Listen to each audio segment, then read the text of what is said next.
Merci de prendre place. Bonjour à tous, bienvenue sur l'espace conférence de cette édition 2025 du salon Prod'nPack. Matinée, emballage, stratégie, réduction et recyclabilité, un riche programme à l'heure où l'emballage entre dans l'ère de la réglementation européenne. Vous le savez, le règlement PPWR publié en janvier 2025, applicable 18 mois après, ça veut dire le 12 août 2026. C'est déjà demain. Une politique harmonisée en matière de 3R, réduction, réemploi, recyclabilité pour les emballages ménagers et industriels. Réduction plus que jamais, l'éco-conception est le maître mot dans le domaine des emballages. Limiter les emballages inutiles. Quelle traduction concrète ? Intégration de matériaux recyclés, vous le savez, des objectifs inscrits dans la loi à partir de 2030. Et puis, une actualité, c'est la publication de l'arrêté prime. On va en parler, effectivement, un texte qui suscite beaucoup d'intérêt et de questionnements. Le réemploi, je passe là-dessus, c'était l'objet des assises nationales du réemploi mardi matin avec des objectifs assignés sur les emballages boissons. Et puis la recyclabilité, je crois qu'on a tous en tête 2030, c'est le grand jalon des emballages recyclables. Et 2035, un recyclage à l'échelle, donc dans des filières efficientes. Je veux dire à l'échelle, là encore, des questions qui sont à poser. On va tâcher ce matin d'apporter le maximum d'éléments de réponse avec une première séquence où Vincent Collard, directeur R&D matériaux de Citeo, prendra la parole. Et puis des retours d'expérience, des solutions aussi très concrètes avec notamment la société Avec qui mettra en lumière les alternatives qu'elle propose au plastique avec la cellulose moulée. Et puis, avec Albéatube, les enjeux de recyclabilité, quelles solutions concrètes sur ce défi à multiples facettes. Nous donnerons la parole à Agromousquetaire qui fera un focus sur sa stratégie emballage du moment, centrée sur l'optimisation des emballages, l'analyse de la valeur. Ça sera également un retour d'expérience très concret et inspirant. Et puis la parole au centre technique du papier, vous allez le voir, des innovations véritablement probantes, effectives, qui vont ouvrir un nouveau champ des possibles pour les emballages en papier carton.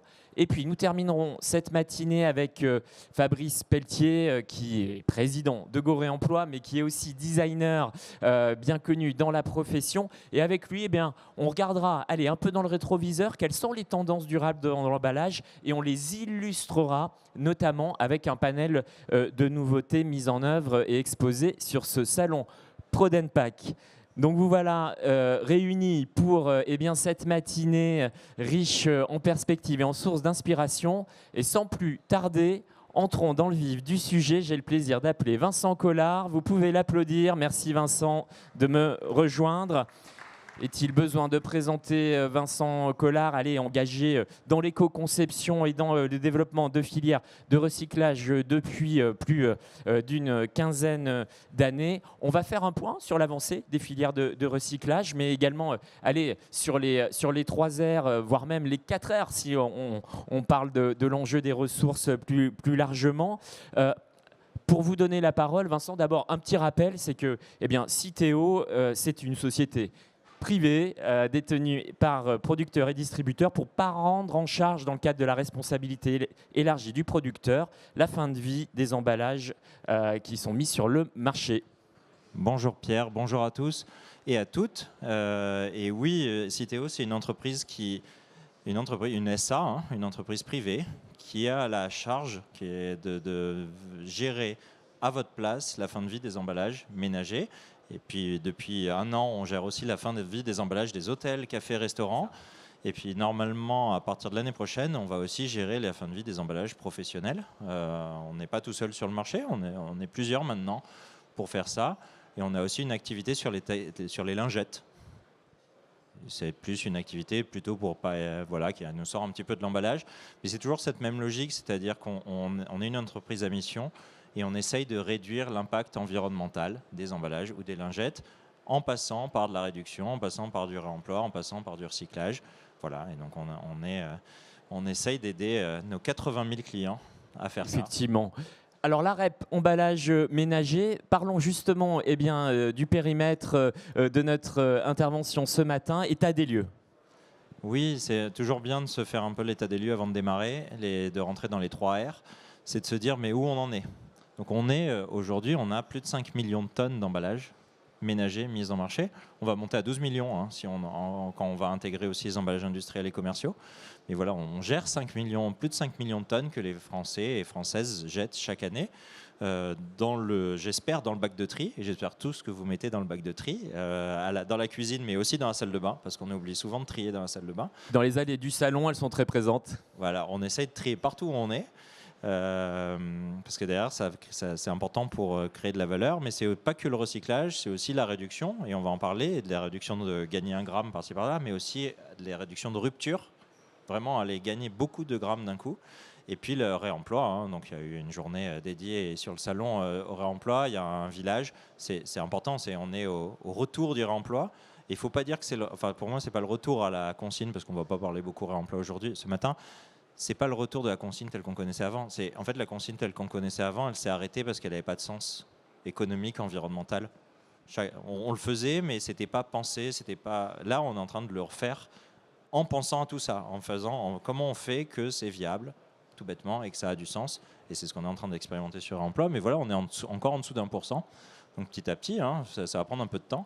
Exactement, mais pour avoir discuté avec des visiteurs internationaux sur le salon, la France est en train de devenir le pionnier à l'échelle européenne et peut-être mondiale sur ce sujet-là. Oui, et vraiment, on en parle beaucoup au niveau international, on est le regarder à la loupe, vraiment. Et c'est peu connu, mais en fait, le Mexique avait un coup d'avance sur le réemploi. Et on est en train d'être regardé à la loupe parce qu'on expérimente à très grande échelle le retour du réemploi mais voilà, vraiment conceptualisé, pensé pour que ce soit viable. Et puis les taux de recyclage qui progressent, hein, on continue de progresser. Avec encore, on le voit, des efforts nécessaires sur tous les leviers, sur la collecte à la maison, c'est pour ça aussi que j'en parlais, la collecte qu'on trie plus nos emballages, le tri. Il va falloir un tri encore plus efficace et toujours plus efficace. Le recyclage, on manquait de filières. Voilà, on les a petit à petit. D'ici 2030, on les aura toutes. Il restera la question de l'innovation qu'on pourra aborder si vous voulez. Et puis, il y a le design. Hein. Vous êtes tous dans cette salle sans doute plutôt impliqués directement sur le design des emballages. Voilà, quelle matière je choisis, quelle étiquette je colle dessus. Et tout ça va faire en sorte que petit à petit, on va essayer de tendre vers des taux qui rapprochent de 100. Et oui, effectivement, nouvelle filière de recyclage, évidemment, enjeu fort pour le plastique, améliorer la collecte, notamment pour l'aluminium, on le sait, sur la consommation nomade des canettes. Alors, point réglementaire, j'ai dit qu'on rentrait dans l'ère européenne, j'ai pas été trop vite, Vincent. Non, on a AGEC, tout le monde connaît AGEC, on a PPWR. Pour l'instant, on est encore un peu dans le flou de qu'est-ce qui va survivre d'AGEC ou pas. Ce n'est pas encore clair sur tous les sujets, mais ça se clarifie petit à petit. Et ce qui est important, c'est que PPWR, donc le règlement européen qui a été rentré en vigueur depuis janvier cette année, c'est un règlement justement. Et donc ça veut dire que ça s'impose. Ça veut dire que la France n'a pas le droit de ne pas le respecter. Donc et pareil pour l'Allemagne. On ne va pas interpréter les textes. Alors il y a quelques endroits dans PPWR où il y a une place à l'interprétation et c'est fait exprès. Mais des sujets comme la recyclabilité dont on va parler, il n'y a pas d'interprétation. C'est PPWR qui va s'imposer, qui va remplacer le système qu'on a aujourd'hui. Et voilà, et donc c'est déjà en vigueur depuis janvier. Et puis après, il y a des dates comme ça qui vont arriver 2027, 2028, 2030, qui vont imposer petit à petit nos 3 R finalement, le cadre réglementaire sur les 3 R. Exactement, une politique harmonisée en matière de 3 R, justement. Quels sont-ils ces 3 R ? J'en ai mis un en gris, donc on fait comme s'il n'existe pas pour l'instant et je pense qu'il faut qu'on reste en termes de communication, en tout cas sur les 3 R, ça c'est important, parce que ça parle à tout le monde, et donc pas casser cette dynamique-là, mais du coup on a le réemploi, la réduction, la recyclabilité. Donc la réduction, ça peut être gagner des grammes, mais ça peut être aussi passer au vrac, tout simplement. Le réemploi, on en a parlé un petit peu. La recyclabilité, c'est avoir et le recyclage, c'est avoir des emballages recyclables et qui se recyclent. Et puis, moi, j'aime bien dire il y a un R qui n'est pas qu'on ne cite jamais, qui c'est le R de ressources, mais en fait, il est dans tous les textes.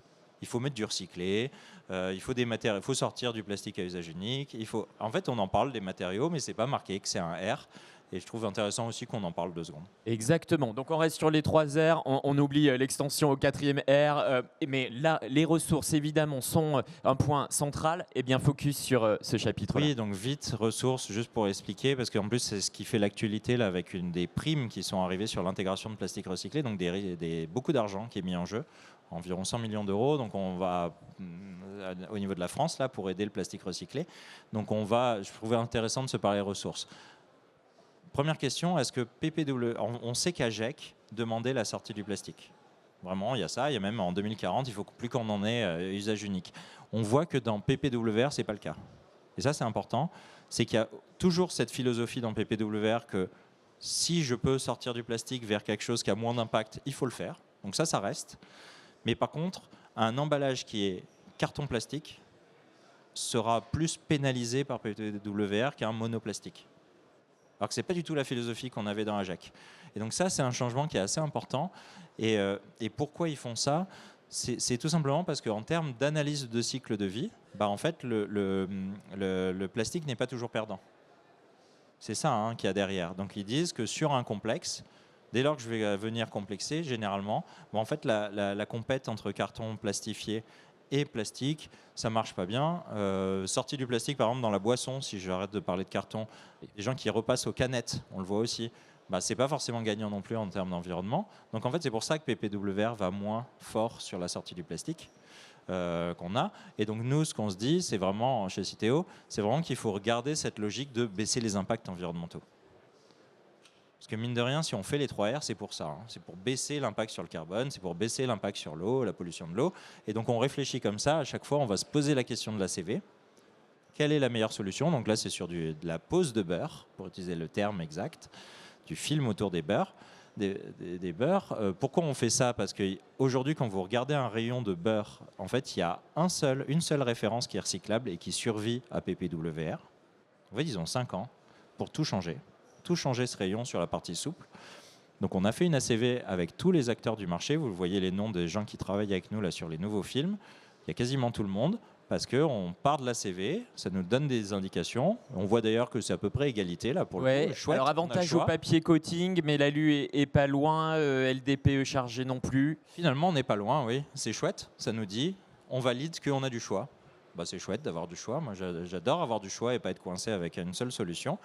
Et derrière, en fait, nos clients, les fabricants d'emballage, ils peuvent choisir parmi ces différentes solutions. On les accompagne, on les finance pour basculer sur la bonne solution. Entendu. Donc ça veut dire que dans la méthodologie, le juge de paix, c'est l'ACV. Oui, exactement. C'est respecter le droit d'abord, parce que sinon je ne survis pas au droit. Mais ensuite, c'est l'ACV entre les différentes alternatives qui survivent au droit. Et voilà, et on a cette logique-là qu'on va déployer sur tout, et c'est une position forte que porte Citeo, c'est de dire on fait tout ça donc pour l'environnement, on va devoir respecter le droit, donc par exemple recyclable, c'est la loi, et ensuite on va passer sur la CV. Et bien sûr que si vous êtes client de Citeo et que vous venez me voir et vous dites, moi, mon équipe, ou peu importe, ou votre contact Citeo, et vous leur dites, ok, nous, notre stratégie, c'était de sortir du plastique, on veut en sortir, en fait, on va s'adapter à votre stratégie, évidemment, et on va vous dire, ok, vous sortez du plastique, pas de souci, et on va vous aider à faire le meilleur choix en termes d'allègement de carton ou d'allègement de métal ou d'allègement de verre, enfin peu importe. Mais voilà, essayer de s'inscrire dans votre stratégie, mais toujours avec cette logique, ou de passer en réemploi, mais toujours cette logique de baisser l'impact. Et avec des jalons, alors tout à l'heure, vous avez pointé les barquettes hybrides d'une certaine façon. On peut aussi considérer qu'il y a des phases de transition, que ça peut être un emballage entre deux. J'adhère à la vision de Fabrice Pelletier qui parle vraiment de transition, cette période de carton plastifié, parce qu'on va vers du monocarton via différentes technologies. On en porte plusieurs d'ailleurs chez Citeo, voilà, mais on sait qu'on va. Enfin, c'est intéressant d'aller et pas que d'aller vers ces emballages qui ont moins d'impact, tout bêtement. Donc, il y a des phases de transition qui sont nécessaires. En tout cas, plus que jamais, cap sur l'innovation, c'est ce qu'encourage Citeo. Exactement, parce qu'on en a besoin. Donc là, vous avez quelques exemples où on fait du PET à base de CO2 plutôt que de pétrole. On fait de la cellulose, des barrières sur du carton. Alors, on va en parler tout à l'heure avec le centre technique du papier. Soit avec des startups qui ont d'autres approches aussi pour faire des barrières. Voilà, donc on essaye de fonctionnaliser la cellulose.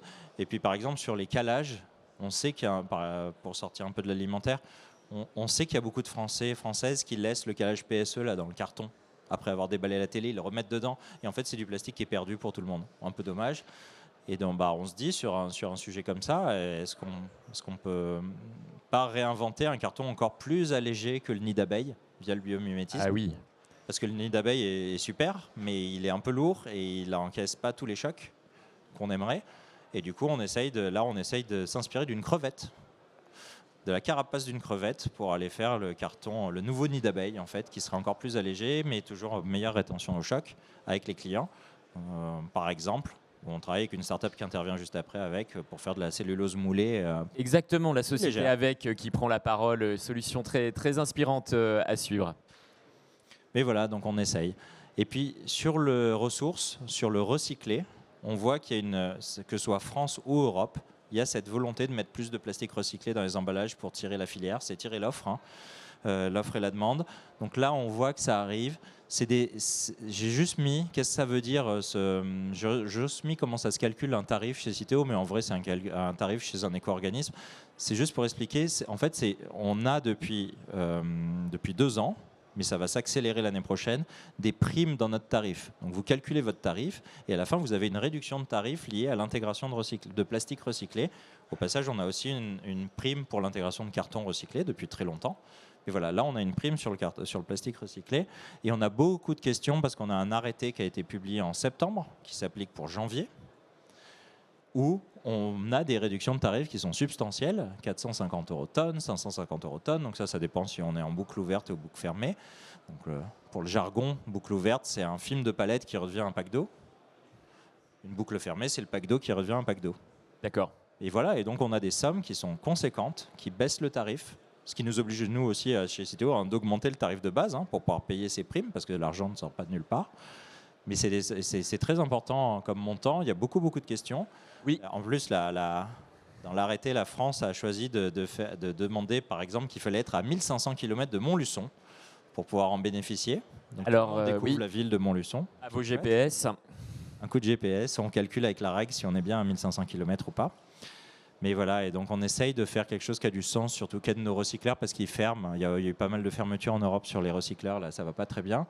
Et donc tous ces dispositifs sont là pour aider le système à pas crever avant qu'il démarre en fait. Alors justement, quand même, allez, au moins 2 précisions sur cet arrêté pris, mais justement, la question de la distance, comment elle est traitée? Est-ce qu'il faut vraiment prendre sa règle et regarder la distance au millimètre près? Nous, ce qu'on propose au pouvoir public, parce que c'est pas marqué, il faut surtout, ce qu'on se dit, c'est qu'on a des concurrents et il faut que ce soit harmonisé. C'est pas bien, enfin ça marche pas si Citeo prend une décision et que l'Eco prend une décision ou Twice sur l'emballage pro prend une décision différente.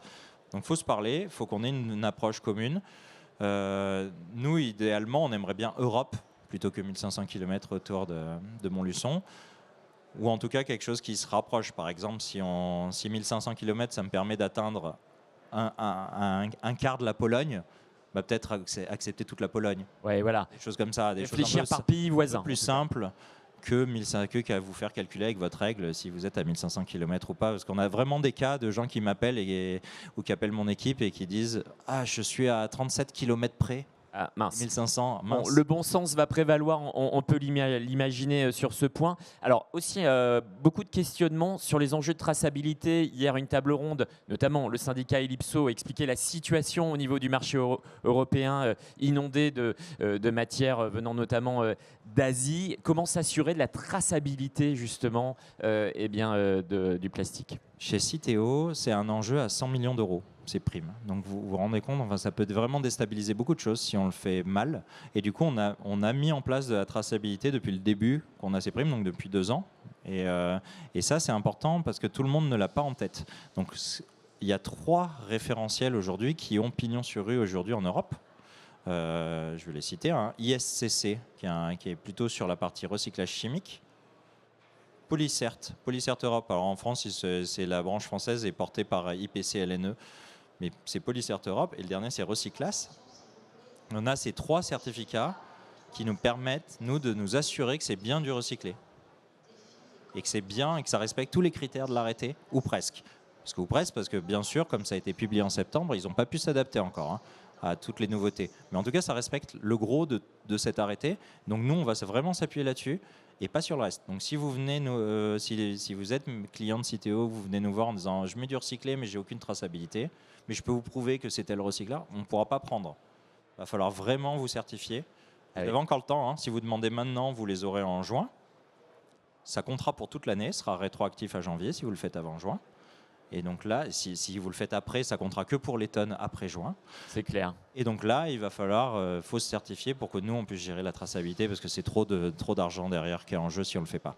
Des certifications fabricants obligatoires, justement, c'est votre prochaine slide.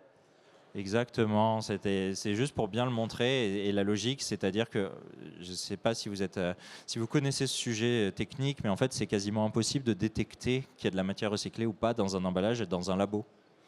Donc il y a le centre technique du plastique bosse là-dessus, avec les douanes notamment, pour essayer de contrôler ça, mais c'est très compliqué. Et du coup, les certificats qui existent aujourd'hui, c'est plutôt ce qu'on appelle des certificats de la chaîne de valeur. On va s'assurer que le recycleur, c'est bien un recycleur de déchets, d'emballage, pas de chute de prod. On va s'assurer que le fabricant d'emballage, il achète bien le recyclé à ce recycleur-là et il a bien une traçabilité, un process qualité. Et en fait, on va certifier les différents maillons de la chaîne pour s'assurer que ça fonctionne. C'est clair, Vincent. Allez, pour le R de ressources, passons au chapitre réduction. Réduction. Alors, on a fait le petit exercice d'un panier. Je vais au supermarché, je fais mes courses, je fais un panier moyen d'emballage et je fais un panier optimisé. Et on voit que avec des actions d'optimisation d'emballage qui existent déjà en marché, en fait, mon panier en tant que consommateur, là, il peut prendre moins 50% d'impact environnemental. Là, immédiatement, en fait, c'est un panier. Immédiatement, c'est un choix du conso. Et donc, on se dit, tiens, ça vaut le coup. Alors, c'est un exemple sur quelques produits dans un panier moyen qu'on achète dans un supermarché, mais ça vaut le coup de l'accélérer, ce truc-là, parce qu'il y a un potentiel d'aller chercher 50%. Et donc, du coup, on travaille sur plein de choses. Là, vous avez, par exemple, un exemple où on travaille sur le vide. Réduire le vide de l'emballage, ça paraît, on a l'impression que c'est réglé depuis longtemps, mais non, on a toujours du vide dans certains emballages.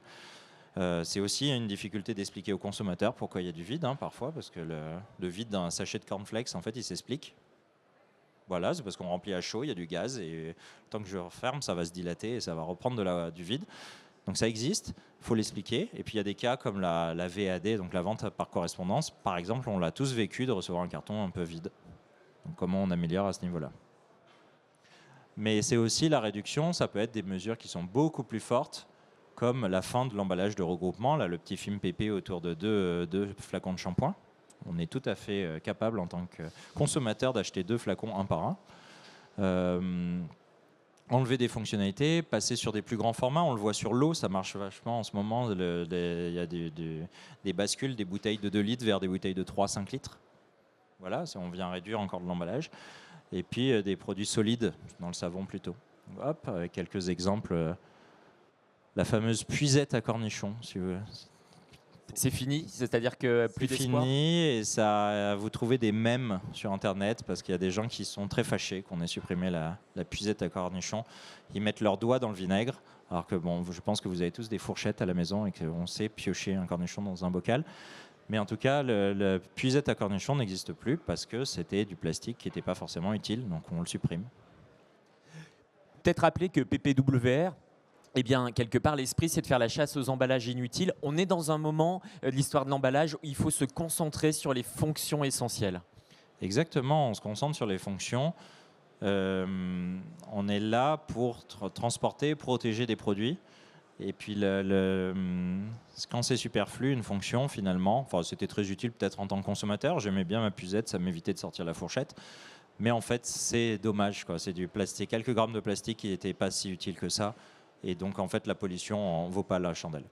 Citeo avance sur ces sujets avec des groupes de travail sectoriels. Exactement, ça c'est plutôt on se dit que la prochaine étape, donc on a fait un appel à projet où on a retenu quand même pas mal de monde, une quinzaine d'entreprises qui vont aller chercher 100 grammes de réduction par-ci, de 150 grammes par-là, mais on voit qu'en fait des gros projets qui coûtent cher, et ça c'est une réalité dans vos usines, hein, dans vos entreprises, en fait on met beaucoup d'argent pour aller chercher 100 grammes, hein, enfin 100 tonnes.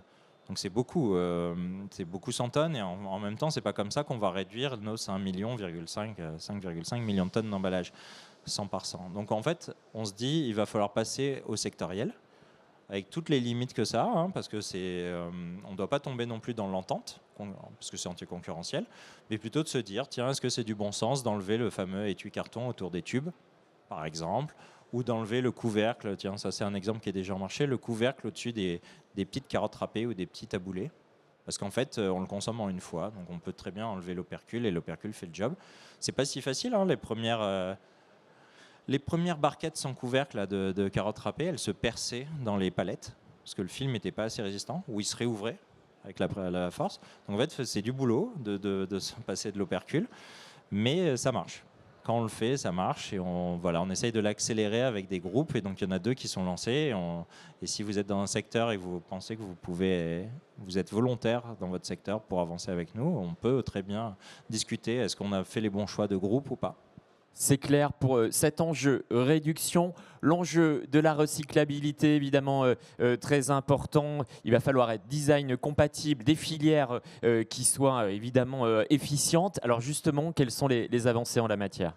Hop, j'affiche. Donc ça, c'est une slide qui explique comment on a mis en place la collecte, tri, recyclage, et comment on accélère depuis quelques années là, sur les emballages.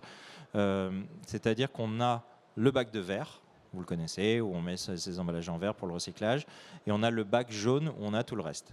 Donc on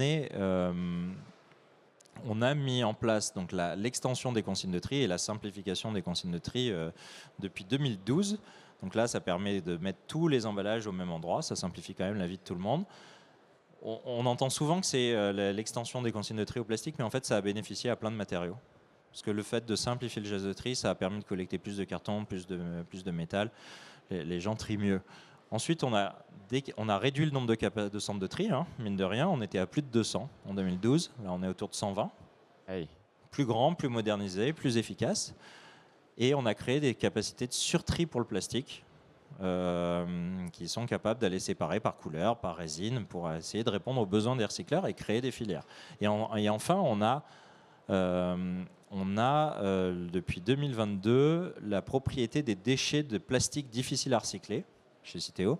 Donc ça veut dire qu'on peut contractualiser en long terme avec des recycleurs, et ça veut dire qu'ils peuvent aller voir leur banque et leurs investisseurs, leurs actionnaires, et dire bah voilà, j'ai un contrat 9 ans d'approvisionnement de déchets avec Citeo, et ça, du coup je peux investir. Et du coup, ça permet, le plus bel exemple, c'est l'usine d'Endeavour qui vient de s'ouvrir sur le PS en Belgique, qu'on a inauguré en septembre. Effectivement. Ça permet d'avancer. Alors, justement, c'est un point très attendu de votre intervention. Zoom sur l'avancée des filières de recyclage, le point à date à fin 2025. Donc, sur les filières de recyclage, il y en a beaucoup qui sont déjà connus. Donc là, on se place vraiment en fin décembre, fin 2025. Donc on a le PS qui a basculé en recyclable. Ça, c'est la nouveauté depuis. Nouveauté importante, oui. Nouveauté importante pour le yaourt, pour plein d'autres types d'emballages. Donc ça, c'est déjà dans nos outils. Dans Tri, par exemple, un outil sur la recyclabilité qu'on propose à nos clients depuis janvier. Mais ça y est, c'est inauguré, officiel. Souple PP, ça arrive bien en fin d'année comme promis. Donc ça, c'est aussi une bonne nouvelle. On va pouvoir avancer sur le PP. Et puis vous voyez, il reste 4 filières en développement. Les barquettes PET-PE, c'est l'année prochaine, le jambon. Hein. Et puis derrière, il y a le coloré. Tout ce qui est PET coloré, ça va prendre un tout petit peu plus de temps. Le PSE, on teste la collecte en déchetterie. D'ailleurs, on a une approche commune avec notre concurrent, avec l'éco, parce qu'on pense que justement, il faut créer ce geste de sortir du carton, le PSE, pour pouvoir lui donner toute sa valeur au recyclage. C'est comme ça qu'on garde sa valeur. Et puis, on a un cas qui est assez particulier, qui est le sac fruits et légumes, qui est compostable et qui est autorisé dans les composts. C'est le seul. Hein. C'est le seul emballage autorisé dans les composts. Et du coup, on suit de près ce qui se passe sur la filière biodéchets pour cet emballage-là. D'accord, entendu. Ça veut dire qu'au niveau des biosourcés compostables, il y a des nouvelles perspectives qui peuvent être ouvertes, en particulier quid du PLA qui est un peu à part puisque lui, il est compostable de façon industrielle. Donc à date, on a deux choses. On a le droit européen nous dit pour le compostable, vous devez faire des sacs fruits et légumes, des sachets de thé et des dosettes de café. En effet. Le droit français dit, vous n'avez le droit de mettre que les sacs fruits et légumes dans votre compost. Et oui, donc c'est ça, on est dans une période de On me transition. demande de faire du compostable sur du thé et du café, mais j'ai pas le droit de le mettre dans le compost, donc ça marche pas bien. Donc on est dans cette période de transition là, d'harmonisation France-Europe, pour vraiment avoir un truc logique.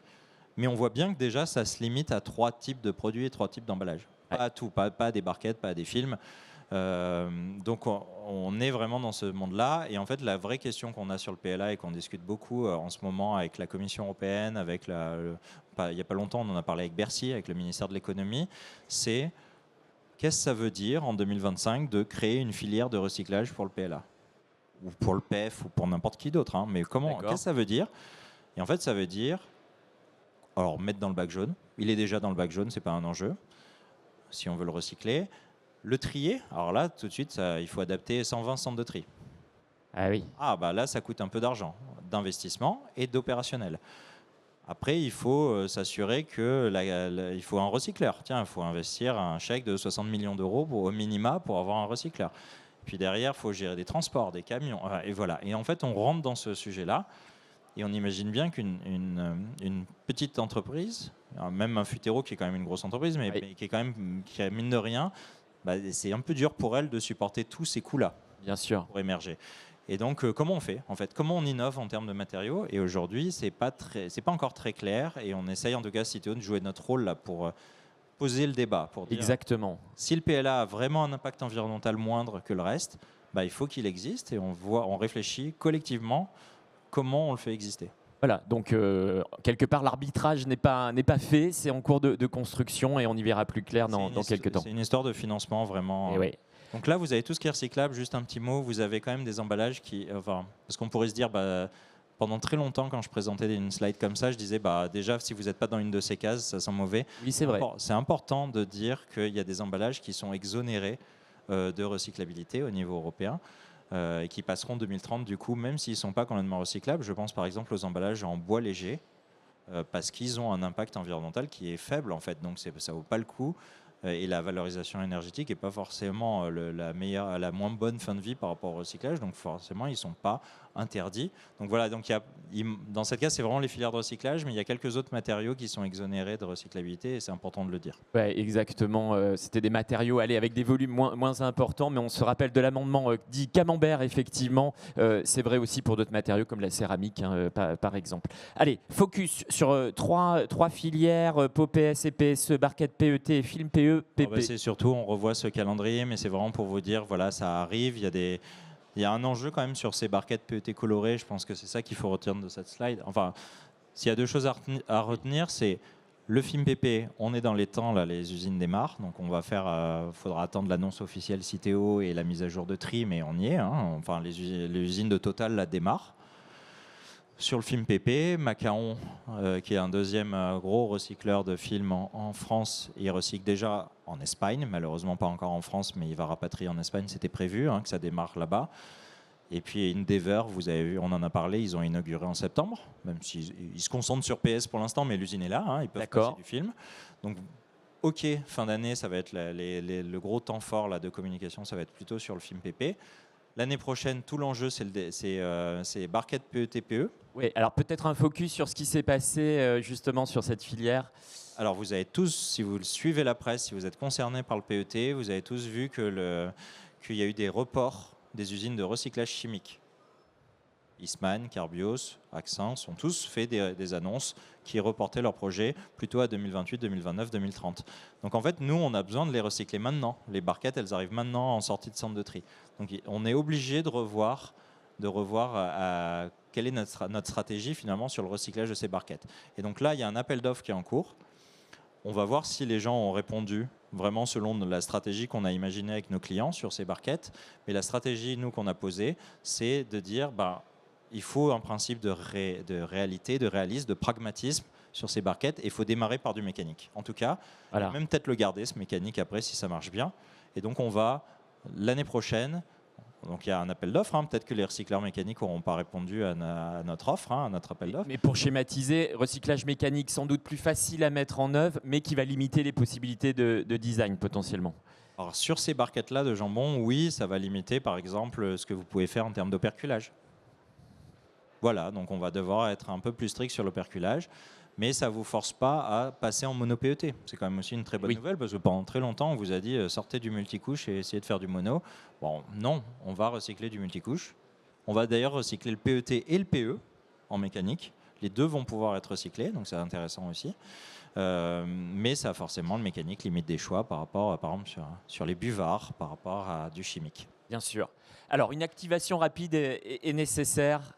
Oui, donc là, c'est les progressions. Là, quand on annonce du coup quand on a les chiffres de pourcentage d'emballage plastique recyclable, on voit que ça progresse. On était à 65 en 2022, 75 fin d'année. On vise 80 l'année prochaine. Et voilà, et on va tendre vers 100 parce que c'est la loi, notamment d'ici 2030. Donc ça va continuer. Mais ce qu'on se dit surtout, c'est qu'il va nous rester ce 15% en jaune, la d'éco-conception. Et que l'effort va être là-dessus. Il ne va plus rester beaucoup de vert, en fait, à la fin de l'année prochaine. Ouais, graphique effectivement emblématique qui montre qu'il faut bien jouer sur tous les tableaux. Et du coup, en plus là-dessus, c'est que la définition de recyclable est en train de changer au niveau européen. Et ça, c'est très important. C'est que vous connaissez tous les recos du COTREP, du CEREC. Enfin, ça existe depuis 20 ans. Donc, on a ces recos de nos comités nationaux qui nous disent en fait comment designer nos emballages. Et à partir de 2028, la Commission européenne va annuler ça et on va passer sur un modèle européen harmonisé. Donc, on est en train de le construire, tout ça. Et ça veut dire que vous allez avoir plusieurs étapes. Ça, c'est ce que vous avez à l'écran, c'est ce qui est marqué dans PPWR. C'est que vous allez avoir en 2030 d'abord le design qui est harmonisé. Ensuite, en 2035, on va durcir un peu les règles basées sur les filières de recyclage pour que ce soit un peu harmonisé au niveau européen. Et puis en 2038, on va encore durcir un coup pour toujours tirer vers l'amélioration continue. Et ça, c'est des gros changements qui se préfigurent. Et moi, ce qui me saute aux yeux depuis le début que j'ai fait cette slide, mais je pense que ça vous saute aux yeux aussi, c'est que 2028 publication, 2030 interdiction, ça ne marche pas. Je ne sais pas comment faire ça. 2 ans pour l'industrie, ce n'est pas possible. Et c'est pour ça en 2026, on va publier les normes, donc là en janvier, les normes plastiques. En avril, on va publier les normes papier-carton, les normes métal, les normes verre, qui vont harmoniser ces critères, en fait en avance de phase par rapport à la loi. Et la loi viendra compléter finalement la connaissance pour vous dire ce que vous pouvez faire et pas faire. Mais en fait, on commence déjà à publier, à réduire l'incertitude. Et Citeo a été effectivement en pointe sur ce sujet. Vous-même, Vincent, avez animé le groupe de travail de normalisation sur les plastiques, tout du moins. Oui, 170 réunions de 4 heures à 300 personnes à chercher des consensus. C'est énormément de boulot depuis 3 ans pour proposer une harmonisation et qui fonctionne, en fait, qui va permettre d'arrêter de faire une barquette pour la France et une barquette différente pour l'Allemagne et une 3e barquette pour l'Italie parce que ça devenait insupportable. Expert en éco-conception, vous êtes devenu diplomate. C'est votre prochaine slide, effectivement, qui illustre ce travail mené. Exactement. Et donc, ces normes, on est beaucoup challengés. Il y a régulièrement des gens qui nous disent mais non, vous avez fait ces normes pour rien, PPWR ne va pas les utiliser. Comment vous pouvez être sûr qu'il faut les utiliser? Attendons l'acte délégué. Moi, j'ai tendance à dire que c'est de la gestion de risque en fait. Si vous démarrez en 2028, vous pouvez très bien dire oui, la loi ne va pas respecter les normes ou va être différente. Je ne la connais pas finalement, cette loi, elle va arriver en 2028. Ça veut dire que vous vous mettez dans cette situation où vous avez que 2 ans pour réagir. Nous, ce qu'on essaye de faire, c'est d'anticiper. Et on pense être dans le juste avec ce travail sur les normes parce qu'on est sous mandat de la Commission européenne. On fait pour la petite info, si vous ne l'avez pas vu passer, on fait un webinaire avec la Commission européenne le 4 décembre après-midi. C'est noté. Si vous pouvez vous inscrire. Voilà, c'est vraiment, on est dans le modèle où la Commission européenne nous a donné un mandat, on délivre pour eux. Donc on pense être dans le juste de vous dire, voilà, ce qu'on fait, ça va vous permettre d'anticiper et de réduire l'incertitude. Et voilà, et on essaye en tout cas de gagner du temps, parce que 2 ans, c'est pas assez, encore une fois. Exactement. Allez, pour donner des jalons professionnels dans la salle, PPWR en 3 grandes dates. Donc voilà, donc les 3 grandes dates, c'est ce qu'on mettait, c'est une autre façon de présenter la slide, c'est que cet emballage X, qui est un sac en PP, avec une barrière, en fait, il doit d'abord atteindre un 70% sur des grades. Et là, on a déjà de la certitude qui arrive avec les normes. Et avec voilà, pour vous donner un exemple, c'est qu'il y a certaines barrières qui sont en rouge dans les tableaux. Et en fait, rouge dit 0% recyclabilité, donc je ne passe pas 2030. Donc voilà, c'est un exemple de comment les normes vont apporter de la certitude dès janvier sur vos designs qui vous permettent de passer à l'échelle. Le deuxième, 2035, moi j'aime bien aussi qu'on commence tout de suite à y penser, même si ça paraît loin, 10 ans. Mais en fait, un emballage qui a un faible taux de recyclage, il va se prendre un malus dans ses grades.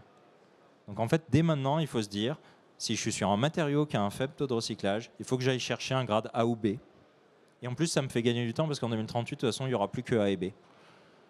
Donc on est vraiment dans cette logique-là. Ok, c'est peut-être dans 10 ans, mais en fait, voilà, si je suis un peu bas en taux de recyclage, il faut que j'aille viser. Mon grade A ou B parce que je sais que je vais me prendre un malus derrière. Je ne sais pas exactement lequel parce que la commission ne l'a pas dit, mais c'est important de le trouver. Et donc vraiment, pour vous aider à atteindre tous ces objectifs, ben voilà, on est en train de faire des actions d'éco-conception, de l'amélioration du tri par exemple, mieux trier le coloré ou les cartons plastifiés, et créer les filières, comme on le dit depuis tout à l'heure. Et puis peut-être, voilà, pour un peu accélérer là-dessus, on est sur des chantiers R&D avec vous. C'est des exemples, hein, on en fait plein d'autres. Mais par exemple, le pot de yaourt qu'on connaît tous avec sa banderole papier, il passe 2030, il passe pas 2035. Oui. Malheureusement, parce que finalement, il commence en grade C à cause de sa banderole. Et puis, on ne pense pas être à 55 de recyclage en Europe en 2035. Donc en fait, il va se prendre un malus. Donc en fait, il est à risque. Je ne dis pas qu'il est interdit parce que je n'ai pas la boule de cristal, mais je dis qu'il est vraiment à risque. Et ben, c'est pour ça qu'on essaye de faire un pot tout PS avec les clients. Alors, vous le connaissez déjà, hein, il y a des yaourts qui n'ont pas de banderole, hein, ça marche déjà. Mais on peut faire, pour ceux qui veulent garder la banderole, on sait faire en PS. Sur le buvard, c'est un gros sujet d'inquiétude du secteur de la viande et du poisson. On sait que le buvard cellulose, ce n'est pas l'avenir. C'est compliqué dans une barquette plastique. Bah, du coup, on va essayer d'inventer soit d'autres façons de retenir l'exudat, soit avec IPC, on invente là en ce moment un buvard alternatif compatible avec la barquette. Et donc là, il y a une phase où les entreprises se positionnent pour le tester. Donc on est déjà dans cette phase-là de tester un buvard alternatif en espérant que ça apporte. Puis l'année prochaine, on va sans doute bosser sur l'école. Puis le médicament pour sortir un peu de l'agroalimentaire. Alors ils sont exonérés, eux, d'interdiction 2030, mais quand même, il y a une très forte volonté du secteur d'aller vers du recyclable. Et ça, je salue parce que c'est vraiment très chouette que des secteurs entiers exemptés veuillent quand même se bouger et faire des choses bien en termes de recyclabilité. Et donc on les accompagne. On a dit ok, parfait. Et voilà, et on aide le secteur à passer sur des matières qui marchent. Pour conclure, Vincent, pour laisser la place aux questions-réponses. Oui, pour conclure très simplement, donc là c'est la R&D chez Citeo, et puis après on a tout un service d'accompagnement. Donc vous êtes peut-être déjà en contact avec nous sur ces sujets-là, mais n'hésitez pas. On a on a un tarif. On ne fait pas par plaisir de vous mettre des tarifs élevés. Hein, c'est plutôt pour inciter à aller dans la bonne direction et à anticiper PPWR. On a un accompagnement, que ce soit des conférences comme aujourd'hui ou via des outils comme Trig que vous pouvez utiliser. On essaie d'activer des secteurs entiers, on en a parlé sur la réduction. Et puis parfois on fait aussi des appels à projets. Là c'est un exemple avec l'Occitane pour choisir la bonne étiquette sur la bonne bouteille. Et ça a bien marché et ça a permis de passer tous leurs flacons en recyclable grâce à cet appel à projet. On n'a pas réinventé des étiquettes, hein, on a aidé à utiliser les bonnes, celles qui existaient déjà. Et voilà, et donc pour conclure, c'est ça, on est tous ensemble là on a des contraintes réglementaires. Enfin, vraiment, c'est du collaboratif. On a besoin de vous. On peut vous aider. Et voilà. Et comment on fait tous ensemble là pour atteindre tous ces objectifs de 3R. Merci Vincent, on peut l'applaudir. Et effectivement, il faut retenir cet enjeu du collaboratif face à ce vaste défi effectivement de l'éco-conception des emballages. On a le temps pour un jeu de questions-réponses. N'hésitez pas à vous signaler. Un micro circule dans la salle. Première question. Alors, monsieur, on vous amène le micro. Merci de vous présenter avant de poser votre question, s'il vous plaît. Bonjour, merci beaucoup. Alors moi, je suis ingénieur de formation, mais je suis devenu chocolatier.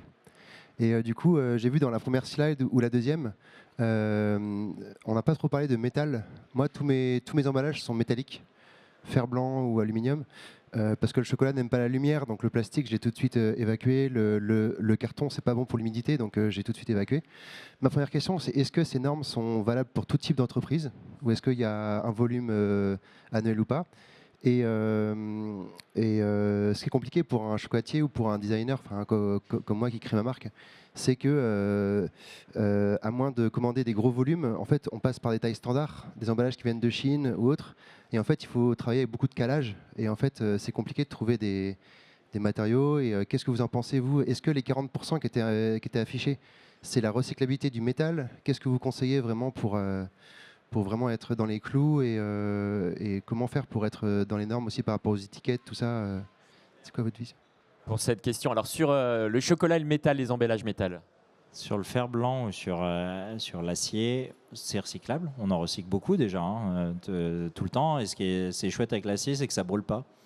Donc en fait, on est même capable d'aller le chercher dans les incinérateurs. On récupère les mâches fer. Ce qu'on appelle les mâches fer. Donc en fait, c'est un matériau qui permet de faire ça. Donc oui, ils devraient être recyclables. Selon leur recyclabilité, s'ils sont ABC, j'avais mis des notes là, dans PPWR, vous allez payer un tarif différent chez Citeo demain. Ça, c'est ce qui est marqué dans PPWR. Et il y a une norme qui arrive en avril pour dire ce qu'il faut faire et pas faire. Donc vraiment, tout ça est couvert. Dans le métal, on va juste avoir des enjeux pour des métaux qui sont un peu moins présents dans le monde de l'emballage aujourd'hui, en tout cas à usage unique. Donc par exemple l'inox, qui est un acier non magnétique, qui va être du coup impossible à capter via un aimant, alors qu'on fait tout via un aimant aujourd'hui. Donc voilà, on va aller jusqu'à ce type de précision, mais sur une boîte en acier, fer blanc, ça fonctionne en fait. Après, oui, sur les questions de calage, par contre, il y a des règles d'éco-conception qui arrivent et c'est pour toutes les entreprises. Alors voilà, c'est bien effectivement la question posée. Il n'y a pas de différenciation selon les tailles d'entreprise. Non, aujourd'hui, tout le monde est concerné, oui, par ces questions de recyclabilité. Et donc, c'est intéressant même de regarder du coup les normes sur, je sais pas en quoi sont faits vos calages, mais en carton, en plastique, si vous avez ça à l'intérieur de la boîte, pour se dire, tiens, est-ce que mon calage aussi, lui, est compatible? C'est clair, Vincent. Une autre question dans la salle? Oui, monsieur, on vous amène le micro. Merci de vous présenter.